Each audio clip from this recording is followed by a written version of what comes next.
আমরা 70% মানুষের ভোটকে গণভোটকে আমরা অস্বীকার করতে পারি না, অগ্রাহ্য করতে পারি না। নির্বাচনের আগে জনগণের কাছে আমরা কথা দিয়েছি, জনগণকে আহ্বান জানিয়েছি, জনগণ সাড়া দিয়েছে। আমরা সেই দিন পয়েন্ট অফ অর্ডারের বিষয়টা উত্থাপন করলে মাননীয় স্পিকার বলেছিলেন যথারীতি নোটিশ সার্ভ করার জন্য।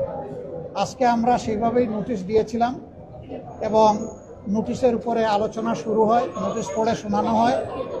তারপরে অনেক বাধা এসেছে, আপনারা হয়তো দেখেছেন, স্বাভাবিকভাবে না দেখার কথা না, দফায় দফায় বাধা এসেছে। সকল বাধা উপেক্ষা করে শেষ পর্যন্ত স্পিকার মহোদয় রুলিং দিয়েছেন যে এটা আগামী 31 তারিখ 2 ঘন্টা এটার উপরে আলোচনা হবে।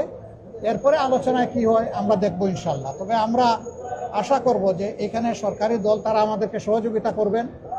আমরা সকলেই অঙ্গীকারবদ্ধ ছিলাম যে অর্ডারে জাতীয় সংসদের নির্বাচন হয়েছে সেই একই অর্ডারে গণভোটও অনুষ্ঠিত হয়েছে। একটা জায়েজ আর একটা না জায়েজ এটা হতে পারে না। জুল হারাম আর গুস্ত হালাল এটা হওয়ার কোনো প্রশ্নই উঠে না।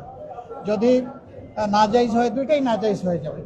এই সংসদ স্বাভাবিকভাবে গঠিত হয়নি, একটা বিশেষ প্রেক্ষাপটে অনেক ত্যাগ এবং কুরবানি, অনেক রক্তের উপর এই সংগঠন, এই সংসদ গঠিত হয়েছে।